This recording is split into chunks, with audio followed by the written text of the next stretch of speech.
সেদিন হঠাৎ মোবাইলটা খুলেই দেখি শর্টস একটা, যাতে শ্রদ্ধেয় অরিজিৎ সিংজির একটা ভিডিও, আর তার সাথে অনুষ্কা শঙ্করজি আর পণ্ডিত বিক্রম ঘোষকেও দেখলাম সেই শর্ট ভিডিওতে। তলায় লেখা মায়া ভরা রাতি। তাড়াতাড়ি ভিডিওটা অন করলাম। অসাধারণ গান, যা অরিজিৎ সিংজির, শ্রদ্ধেয় অরিজিৎ সিংজির গান আমাদের সব সময়ই হৃদয় স্পর্শ করে। অসাধারণ ভাব, এই ভাব ওনার গানে এতটাই আছে বলে আমাদের সবার হৃদয় স্পর্শ করে। গানটা শুনতে শুনতে হঠাৎ আমার মনটা না অনেক দিন আগের একটা ঘটনায় ফিরে গেল। আগে আমরা বিবিধ ভারতীতে ঠিক সন্ধ্যে 7টায় একটা প্রোগ্রাম হতো, তাতে একটা রাগ শোনানো হতো ক্লাসিক্যাল শিল্পীদের, আর তারপর সেই রাগের ওপর আধারিত গান আর একটা যে কোনো ইনস্ট্রুমেন্ট, এই দুটো থাকতো। আমি কিন্তু নিয়ম করে শুনতাম। আমার ভীষণ ফেভারিট ছিল প্রোগ্রামটা এখন আর নামটা মনে করতে পারছি না। অরিজিৎ সিং জির গানটা শুনেই হঠাৎ একটা গানের কথা মনে পড়ল। গানটা কি জানেন? कैसे दिन बीते कैसे बीते रतिया पिया জানে না। গানটা কার? গানটা আমাদের সবার প্রিয় লতা মঙ্গেশকরজির। আর গানটা কোন সিনেমার জানেন? বেশ বহুদিন অনেক আগের অনুরাধা বলে সিনেমাটা। আর গানটা সুর দিয়েছিলেন পণ্ডিত রবি শঙ্করজি। গানটা লীলা নাইডুর গলায় ছিল, আর বোধহয় বলরাজ সাহানি ছিলেন, আর গানটা হিন্দিতে লিখেছিলেন শৈলেন্দ্র। গানটা অপূর্ব, আপনারা শুনবেন। অনেকে হয়তো শুনেছেন, অনেকে হয়তো এখনো শোনেননি। कैसे दिन बीते कैसे बीते रतिया पिया জানে না। গানটার রাগ ছিল মাঝ খাম্বাজ। মাঝ খাম্বাজ। এইবার আসি শ্রদ্ধেয় অরিজিৎ সিংজির গানটা মায়া ভরা রাতি। গানটা শুধু অরিজিৎ সিংজির গাওয়ার জন্যেই যে ভীষণ ভালো হয়েছে তা নয়। অবশ্যই ওনার গান সবসময়ই হৃদয় স্পর্শ করে, কিন্তু তিনজন মহান ব্যক্তির আশীর্বাদ এই গানটায় আছে। কে কে তিনজন মহান ব্যক্তি? প্রথম আমি বলবো, যাকে আজকাল অনেকেই বলেন দ্রোণাচার্য, কিন্তু আমি বলি ঈশ্বরকে অনুভব করা একজন মানুষ, বাবা আলাউদ্দিন খান, যিনি মাঝ খাম্বাজ এই রাগটা তৈরি করেছিলেন। কি মিষ্টি রাগ! আর গানটা লিখেছিলেন শ্যামল গুপ্ত মহাশয়। এবছর বোধহয় তার 100 বছর। আমরা কিন্তু অনেকেই জানি না, আসলে আমিও জানতাম না যে এই গানটা মায়া ভরা রাতি, এত সুন্দর ওয়ার্ডিং, মনটাকে অন্য জগতে নিয়ে যায়। এই মাঝ খাম্বাজ রাগটার মুডের সাথে এত সুন্দর ওয়ার্ডিংটা ম্যাচ করে। এটা শ্রদ্ধেয় গীতিকার শ্যামল গুপ্ত মহাশয়ের লেখা। আমি ওনারই কন্যা শ্রীমতী সৌমির কাছ থেকে এটা জানতে পেরেছি। আর এই গানের সুরকার, এটা তো আপনারা জানেন, পণ্ডিত রবি শঙ্করজি। সুতরাং এই গানের ওপর এই তিনজন মহান ব্যক্তির আশীর্বাদ আছে, তাই এই গানটা আরও সুষমামণ্ডিত হয়েছে। আপনারা তো সবাই জানেন পণ্ডিত রবিশঙ্করজি ছিলেন বাবা আলাউদ্দিন খানের শিষ্য। বাবা আলাউদ্দিন খানের তো বহু শিষ্য আছেন, যেমন ওনার ছেলে উস্তাদ আলী আকবর খান, ওনার মেয়ে শ্রীমতী অন্নপূর্ণা দেবী, এছাড়া নিখিল ব্যানার্জি,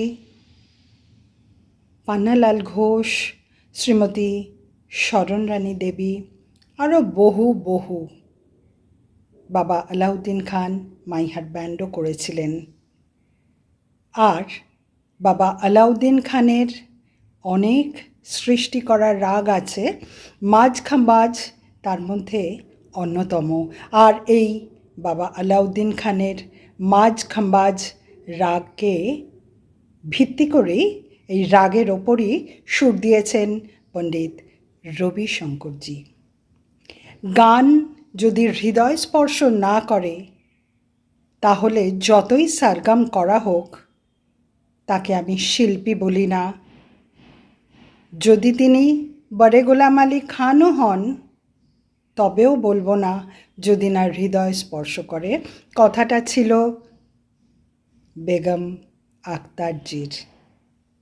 আর ঠিক সেই কারণেই আমরা শ্রদ্ধেয় অরিজিৎ সিংজিকে এত ভালোবাসি, কারণ তার গানে একটা গভীর ভাব আছে, মর্মস্পর্শী ভাব আছে, যা হৃদয় ছুঁয়ে যায়। আর একটা কথা বলি অরিজিৎ সিংজির সম্বন্ধে, তাকে আমরা সবসময় শ্রদ্ধেয় অরিজিৎ সিংজি বলি। তিনি আমাদের থেকে বয়সে অনেক ছোট, কিন্তু মানুষের মূল্যবোধের মাপকাঠিতে তিনি প্রতি পদে মানুষকে শিখিয়ে যান। তিনি আমাদের থেকে এই ব্যাপারে অনেকের থেকেই অনেক এগিয়ে। নমস্কার, আমি মধুশ্রী শ্রীনন্তু ইউটিউব চ্যানেল থেকে বলছি। A channel with all positive. আজকে আমি আপনাদের শোনাব এই মাঝ খাম্বাজ রাগের ওপর আধারিত অত্যন্ত জনপ্রিয় শিল্পী, আমাদের সবার খুব ভালো লাগার শিল্পী দুজন, একজন উস্তাদ আলী আকবর খান সাহেবের সরোদ আর বেগম পারভিন সুলতানাজির গান। এই মাঝ খাম্বাজ রাগের ওপর, রাগটা এত মিষ্টি, বাবা আলাউদ্দিন তার সব মধুরতা বা মাধুর্য যেন মিশিয়ে রাগটাকে তৈরি করেছেন। আপনারা শুনুন। আর আমরা আসুন চেষ্টা করি আমাদের যে বহু যুগ আগের সেই সামবেদের সময় থেকে যে ভারতের একটা এই গানের সংস্কৃতি নেমে আসছে, আমাদের যে ভীষণ রিচ ক্লাসিক্যাল মিউজিক, সেটা আমরা সবাই চেষ্টা করি আরও এগিয়ে নিয়ে যেতে। এটা সারা বিশ্বের সম্পদ। আমি আপনাদের অনেকবার শুনিয়েছি যে আমার রাঙা দাদু সঙ্গীতাচার্য শ্রী কালিদাস সান্যাল ছিলেন founder of all India southern music conference, এবং উনি অনেক বিদগ্ধ শিল্পীকে তাদের প্রথম পারফরমেন্সের জন্য চান্স দিয়েছেন এই অল ইন্ডিয়া সাদার্ন মিউজিক কনফারেন্সে। 1962 সাল all India southern music conference মহাজাতি সদনে হচ্ছে। একটি অধিবেশনে আসাম থেকে আসা ছোট একটি মেয়ে, 12 বছর বয়স, পণ্ডিত চিন্ময় লাহিড়ীর ছাত্রী। চিন্ময় লাহিড়ী মহাশয় আমার রাঙা দাদুর ভীষণ কাছের বন্ধু ছিলেন। সেই চিন্ময় লাহিড়ী মহাশয়ের ছাত্রী পারভিন সুলতানাজি, যিনি তখন মোটে 12 বছর বয়স, তাকে রাঙা দাদু প্রথম, তার জীবনের প্রথম ডেবিউ, প্রথম আত্মপ্রকাশ বা গানের জন্য চান্স দিয়েছিলেন। পারভিন সুলতানাজি তখন শাড়ি পরতে পারতেন না, তাকে আরেকজন শ্রদ্ধেয় শিল্পী মালবিকা কাননজি শাড়ি পরিয়ে দিয়েছিলেন। আর সেই শাড়ি সামলাতে 12 বছরের মেয়ে পারভিন সুলতানাজি হিমশিম খেয়ে যাচ্ছেন, কিন্তু এত অপূর্ব গেয়েছিলেন যে শ্রোতারা মুগ্ধ।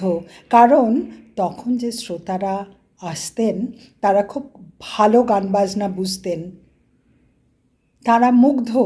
মানে শাড়ি সামলাতে হিমশিম খেলে কি হবে, পুরো অত সমাজদার শ্রোতাদের কিন্তু উনি ভীষণ মুগ্ধ করে দিয়েছিলেন।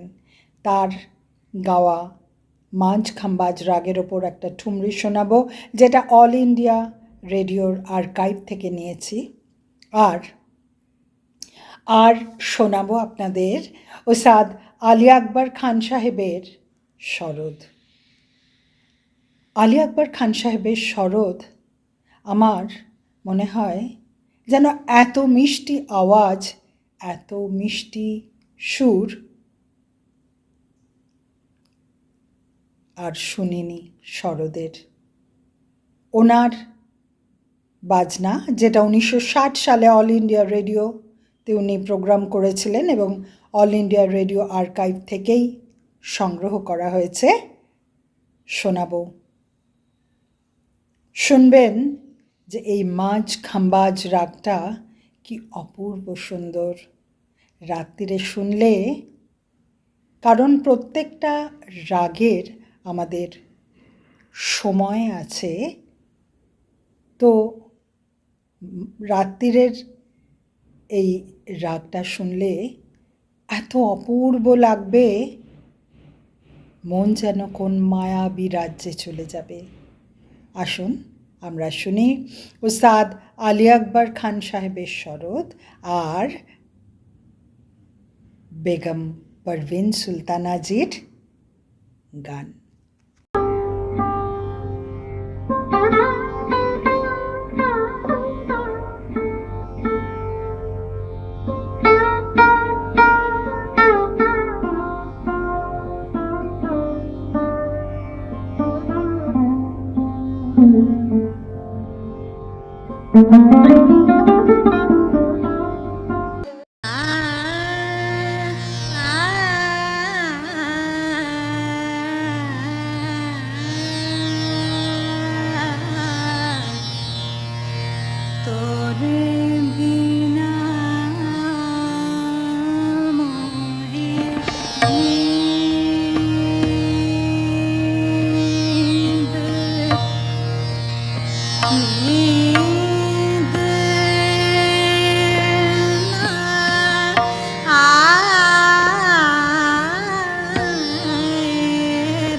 नी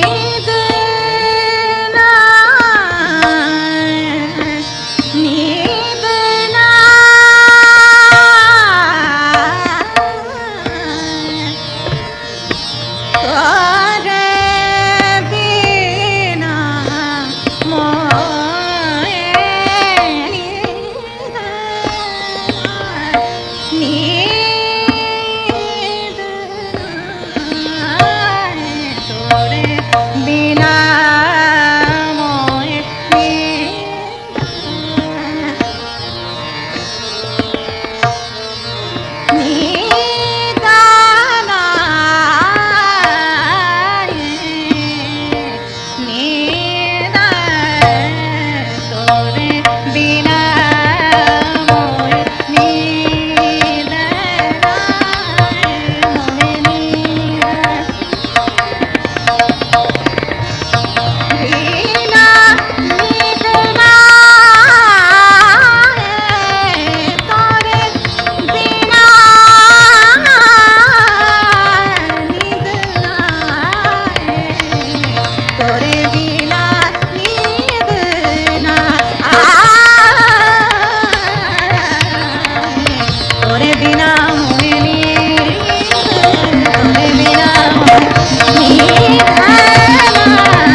বিনা